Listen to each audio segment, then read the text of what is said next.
The pounding on my glass door didn't sound like knuckles.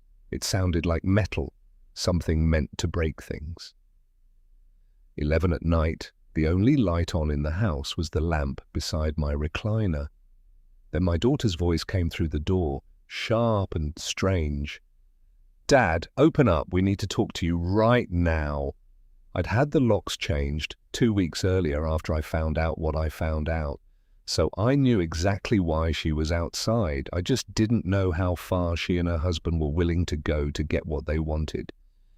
My name is Walter Higbee. I'm 69 years old, and before I tell you about that night, I need to tell you how I got there, because none of it makes sense without the rest. I grew up outside Toledo, Ohio, the son of a machinist who worked at the Willys Overland plant until his hands gave out. We didn't have much. My father used to say, the only thing a man really owns is his word and his work, and everything else is just borrowed until somebody bigger takes it from you. I didn't understand that sentence until I was almost 70. I started in construction at 19. By 26, I had my contractor's license. By 35, I had my own company, Higbee Restoration, specializing in historic home renovation, the slow, careful work most crews didn't have the patience for. Turned out, there were plenty of old Victorian houses in our part of Ohio with owners who wanted them saved, not gutted, and I built a reputation doing that right. I married Diane when I was 24. A school teacher, patient as a saint, the kind of woman who could calm down an entire construction crew with one look over a thermos of coffee. We had 2 children, our daughter Renee and our son Colton, who we lost to a car accident when he was 19. I won't dwell on that, some wounds you don't put on display. Just know that after we lost Colton, Renee became the only child we had left, and both of us poured everything into her. Maybe too much. Diane passed from a stroke 4 years ago. Fast, no warning, gone before the ambulance reached the hospital. After that, something in our family that had always been a little unsteady started to properly wobble. Renee was 38, married about 6 years to a man named Grant Witt. Grant sold commercial insurance, wore a different watch every time I saw him, and always had an opinion about how I ran my business, though he'd never swung a hammer in his life. I never disliked him outright. I just never trusted the way he looked at things that weren't his. For years after Diane died, things seemed fine on the surface. Sunday dinners, holidays, Renee calling to check on me. I thought grief had brought us closer. I was wrong about a lot of things that year, and that was the first one. The company was worth something real. 31 years of contracts, 4 crews, a warehouse of restored architectural salvage, a client list including some of the wealthiest families in the county. I also owned my house outright, plus a rental property downtown, plus investments Diane and I had built slowly over 3 decades. About 10 months ago, Renee started asking questions. At first, they sounded like a daughter's concern. "Are you sleeping okay, Dad? Have you seen a doctor?" I answered honestly because I had no reason not to. Then Grant started coming to those same dinners with questions of his own, about my will, about trusts, about whether I'd considered signing the company over to someone younger, by which he clearly meant himself, despite never having managed so much as a lemonade stand. People get curious about inheritance, and it's not a crime to wonder. I didn't think much of it at first. The truth revealed itself on a Tuesday afternoon in April. I'd stopped by the office for blueprints and heard voices in the back conference room, the door left open a crack. Renee's voice and Grant's. "He forgot the Hendricks appointment last week," Renee was saying. "Twice, actually. And Marlene said he called her by her sister's name at the grocery store." "That's exactly the kind of thing we document," Grant said, in that smooth, rehearsed tone he used when selling something. We get a geriatric psych evaluation. We line up 2 doctors who'll say what needs saying, and we petition for conservatorship. Once that's granted, anything he signs afterward is void. He legally can't fight it. And then you're the one managing his estate, his business, everything, Renee asked. He gets to live comfortably. Nobody's putting him anywhere bad. But the decisions become ours. I stood in that hallway with the blueprints under my arm and felt something in my chest go cold and still. The way water gets right before it freezes. My own daughter planning to have me declared incompetent so she and her husband could take my company, my house, my savings, while I was standing right there, breathing, thinking clearly, running 4 active job sites without a single client complaint in 31 years. I didn't say anything that day.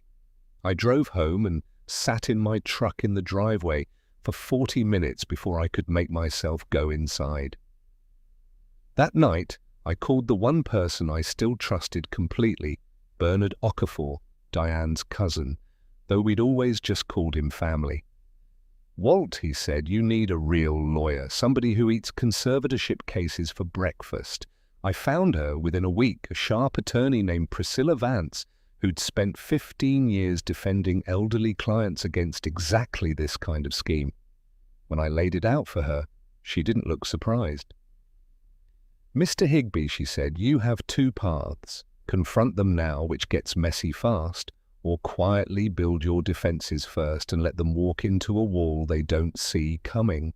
How long do I need? 90 days would be comfortable. You may only have 30. So I got to work. First, I had my accountant of 22 years, Rosemary Kessler, run a full audit of the business books. Second, I restructured my estate into an irrevocable trust neither of them could touch or see. Third, I rewrote my will, adding a clause that any attempt to have me declared incompetent would result in automatic forfeiture of inheritance. Fourth, I changed every lock on the house because I understood with a clarity that scared me that when they discovered what I'd done, they weren't going to take it quietly. Rosemary's audit came back 9 days later, worse than expected. Grant had been given limited access to vendor accounts 18 months earlier, back when Renee convinced me he could modernize our invoicing. In that time, he'd routed just over $210,000 through 2 vendors that didn't actually exist, invoices to shell companies, tracing back to an LLC registered under his brother's name in Delaware. Renovation supplies never delivered, consulting fees for consulting that never happened, $210,000 that should have gone to crew, wages, material costs, the retirement fund I'd promised 4 of my longest employees. "This isn't just conservatorship fraud anymore," Priscilla said. "This is embezzlement, clean and documented. We can move on this hard." I still hesitated because hesitating is what fathers do, even betrayed ones. I didn't want Grant in handcuffs. I didn't want my 7-year-old grandson, Miles, growing up visiting his father through glass. But I also wasn't going to hand my life's work to 2 people willing to declare me senile over dinner conversation. I invited them for Sunday dinner 2 weeks later, told them I wanted to discuss the future of the business. After dessert, I put a manila folder on the table. Grant opened it first. I watched the blood leave his face in real time. Bank statements, vendor names, wire transfer records, with Rosemary's careful annotations. "What is this?" he asked, his voice losing all its smoothness. $210,000, I said. "That's what this is." And a recording of a conversation about conservatorship fraud that I heard with my own 2 ears in my own office. Renee's face went white. Grant stood up so fast his chair nearly tipped. "You're recording us now, spying on your own family. I stopped being spied on the day I heard you plan to have me declared incompetent so you could steal what I spent 40 years building. This is insane, he said. $210,000 isn't a care option, Grant. It's a felony. Dad, please, Renee said. We can fix this. It already is like this, I said. I want you both to leave, and I don't want to see either of you again until you're ready to face what you actually did. Grant slammed the door hard enough to rattle the window. I sat alone at that table a long time, looking at the empty chairs where my family used to sit. The days after were strange and tense. Grant called twice. I let it go to voicemail.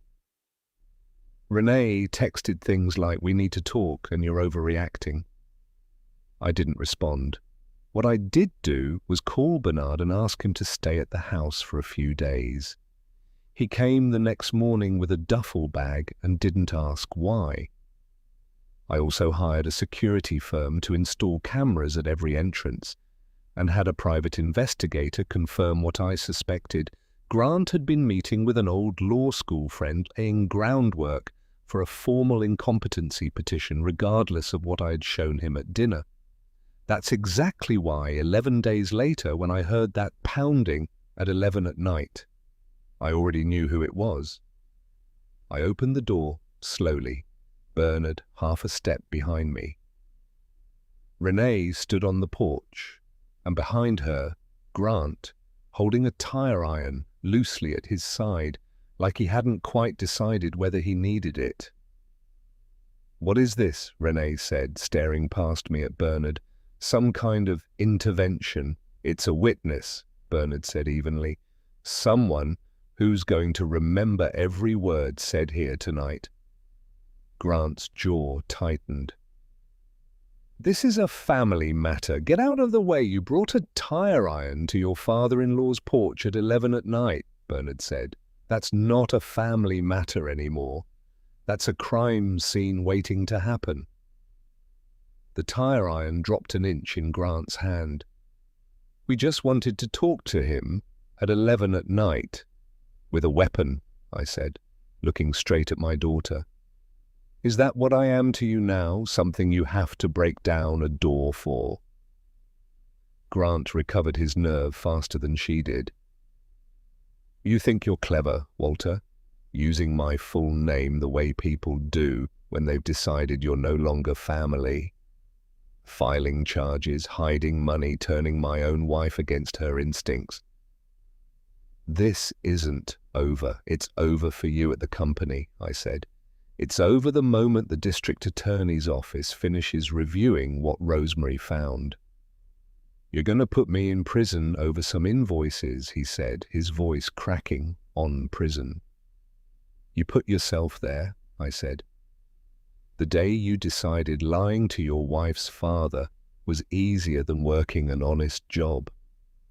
Renee started crying, the same tears I remembered from when she was small and hadn't gotten her way, except now there was something colder underneath. "Please, Dad," she said. "He made a mistake." $210,000 isn't a mistake, Renee. It's a plan. And you knew about the conservatorship plan, too. Don't tell me you didn't. I heard you in that conference room with my own ears. She didn't deny it. That silence told me everything the tears couldn't. "Get off my porch," I said. "Both of you, and don't come back until you're ready to be honest, actually honest, not performance honest."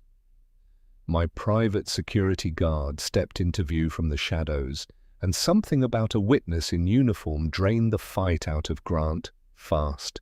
He grabbed Renee's arm, and they walked back to their car. The weeks that followed were the hardest since burying my son and my wife. The DA's office accepted the embezzlement case within 10 days, the paper trail too clean not to. An arrest warrant followed. Grant hired an expensive defense attorney and, in a desperate move, filed a countersuit claiming I was mentally unfit to manage my own affairs. Priscilla had anticipated this. 3 independent neuropsychological evaluations scheduled weeks earlier came back within days. Full cognitive function, no impairment, sharper reasoning than most men. The countersuit collapsed before it got real footing. Grant didn't stop there. He went to local news, gave a tearful interview about an aging father-in-law manipulated by outside advisors into destroying his own family. The story ran 2 days before a follow-up report based on public court filings laid out the embezzlement charges plainly enough that public sympathy flipped hard against him. My grandson Miles was the part that hurt worst. 7 years old, too young to understand any of it, and he started calling me less because Renee had told him I was sick and confused right now and needed space. That cut deeper than any tire iron or lawsuit. Then, 3 weeks after the porch confrontation, at nearly 1 a.m, my phone rang. "Grant, you've destroyed my life," he said, his voice flat, hollow, frightening in its calm. "You destroyed it yourself," I said. "I just stopped covering for it." "I'm not going to prison," he said. "I'd rather not exist than go to prison." I sat straight up in bed. "Grant, listen to me, whatever you're thinking." He'd already hung up. I called Renee immediately, no answer. I called the police, gave them Grant's address, gave them everything. Bernard was dressed and moving toward his truck within minutes. We didn't sleep that night. At 6 a.m, Renee called, her voice barely holding together. "They found him," she said. "He's at St. Vincent's. He took pills, Dad." "A lot of them. I don't remember driving to the hospital. I remember sitting in a waiting room chair that smelled like antiseptic, staring at a vending machine, feeling like the floor had opened beneath everything I thought I understood about how far anger could carry a person. He survived, physically at least. Emotionally, something in him had cracked in a way I don't think fully closes back up. I wasn't allowed to see him at first. He didn't want it, and honestly, I understood. Renee came to my house 4 days later, alone, no makeup, looking like she'd aged 5 years in 3 weeks. "I knew," she said, sitting across from me at the same table where I'd laid out that manila folder. About the money, not the exact amount, but I knew he was doing something. I told myself it was fine, because it was our money, eventually anyway. And I knew about the conservatorship plan too. I told myself I was protecting you. I wasn't. I was protecting what I thought I'd inherit. "Why are you telling me this now?" I asked.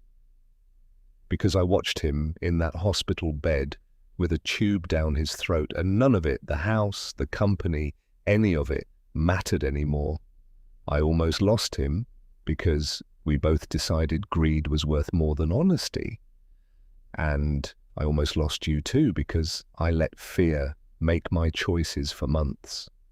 I didn't forgive her that day, and I want to be honest about that because stories that promise instant forgiveness after real betrayal lie to people who need the truth instead. What I told her was that we could try to rebuild slowly if she was willing to be honest going forward, starting today. Grant eventually pled guilty to embezzlement in exchange for restitution and probation rather than significant prison time, a deal Priscilla said was more lenient than he deserved but appropriate given his hospitalization and ongoing psychiatric treatment. He was permanently barred from any role at Higbee Restoration. Renee filed for separation 2 months later. I didn't push her toward that decision, but I can't say I was sorry to see it. The company itself I restructured completely, exactly as Priscilla had advised from the beginning. A real operating board, 5 people, all with decades of restoration experience, none of them family. Strict succession rules requiring real industry credentials, not blood relation. The trust remained locked, untouchable by court order or family pressure, protecting 40 crew members and their families, whether or not my own bloodline ever proved trustworthy again. Miles started visiting on Saturdays again once Renee and I found something resembling steady ground. He's 8 now. 2 weeks ago he asked me, completely unprompted, whether he could come see the warehouse and learn how to fix old houses like Grandpa does. I had to step into the hallway for a minute before I answered him, because something about that question undid me in a way none of the lawsuits or hospital waiting rooms ever had. Grant sent me a letter last month, 3 pages, handwritten. No real apology in it, not exactly, but an honest attempt at explaining the shame that had built in him for years before it curdled into something ugly. I don't know if we'll ever speak again.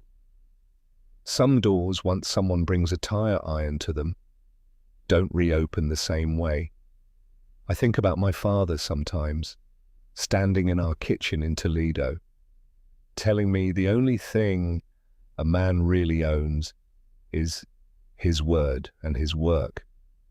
I understand that sentence completely now. Everything else, the money, the house, even the people you love most, can be pulled out from under you if you're not careful, if you mistake comfort for safety.